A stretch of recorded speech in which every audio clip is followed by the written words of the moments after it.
Dear students, আমি BM sir বলছি। আজ একটি গুরুত্বপূর্ণ বিষয় নিয়ে তোমাদের সামনে হাজির হয়েছি। তোমরা সকলেই জানো আর কয়েকদিন বাদই তোমাদের পরীক্ষা শুরু হচ্ছে।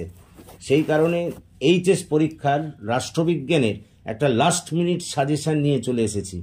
দেখো, আমি এখানে যে প্রশ্নগুলো দিয়েছি সেখান থেকে তুমি অতি অবশ্যই কমন পাবে, আর যেগুলো স্টার মার্ক করে দিয়েছি সেগুলোকে খুব ভালো করে পড়বে। সবগুলোই গুরুত্বপূর্ণ, কিন্তু এর মধ্যে যেগুলো স্টার মার্ক করে দিয়েছি সেগুলো পড়বে, সেখান থেকে অবশ্যই তুমি কমন পাবে। পরীক্ষার পরে তুমি আমার সাজেশনের সঙ্গে মিলিয়ে নিও এবং দেখবে তুমি সব কোশ্চেন এখান থেকে কমন পেয়েছো।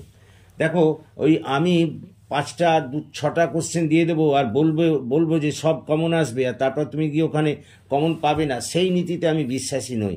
আমি তোমাকে যে কোশ্চেনগুলো দিলাম এই কোশ্চেনগুলো পড়ে যাবে এবং এখান থেকে কিন্তু অবশ্যই কমন পাবে, এর বাইরে কিচ্ছু থাকবে না।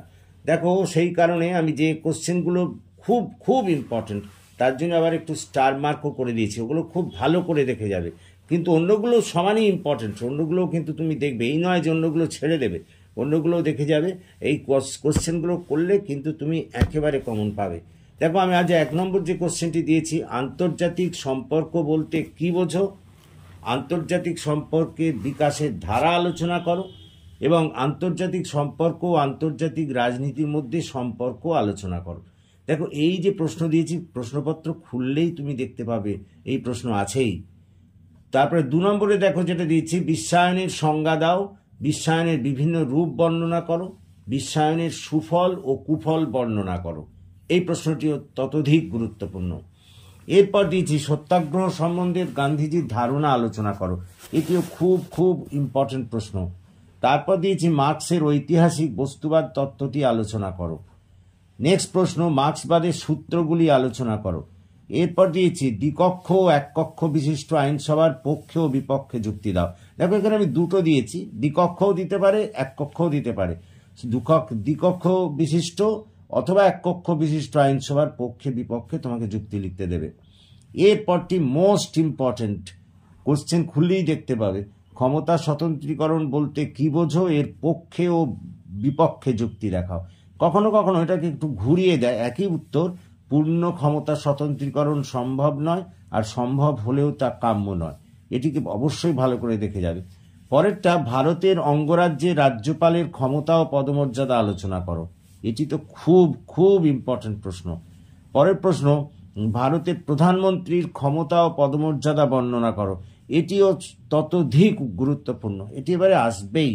পরের প্রশ্ন, লোকসভা ও বিধানসভার স্পিকারের ক্ষমতা ও পদমর্যাদা আলোচনা করো।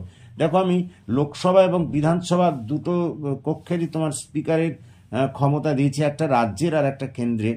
এই স্পিকারেরটা করে দিতে হবে, করলে এখান থেকে একজন স্পিকার দেবেই।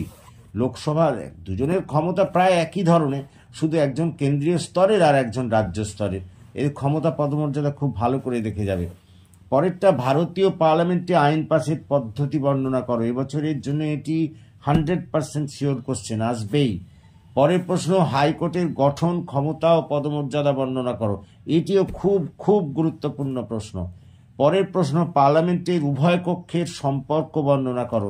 এটিও ততোধিক গুরুত্বপূর্ণ। তারপরের প্রশ্ন, ক্রেতা সুরক্ষা আদালত বলতে কি বোঝো, এর গঠন, কার্যাবলী ও পদমর্যাদা আলোচনা করো। ধরে নিতে পারো প্রায় এসে গেছে, দিস ইজ ভেরি ইম্পর্টেন্ট। পরের প্রশ্ন, একইভাবে ভারতের লোক আদালতের গঠন, ক্ষমতা ও পদমর্যাদা বর্ণনা করো। এটিও খুব খুব ইম্পর্টেন্ট প্রশ্ন।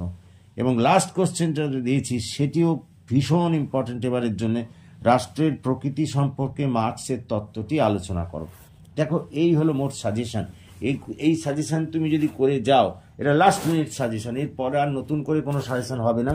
এটি যদি তোমরা করে যাও, এখান থেকেই সব কোশ্চেন কমন পাবে। আশা করি তোমরা বুঝতে পেরেছো। সুতরাং তোমরা যদি বুঝতে পারো তাহলে আমার চ্যানেলটিকে সাবস্ক্রাইব করো, প্লিজ প্লিজ। তোমাদের বন্ধুদের মধ্যে এটাকে শেয়ার করো, যাতে আমার এই চ্যানেলটি আরও গ্রো করতে পারে এবং আমি তোমাদের আরও ভালো করে সেবা করতে পারি। So that's all. Thank you for watching and listening.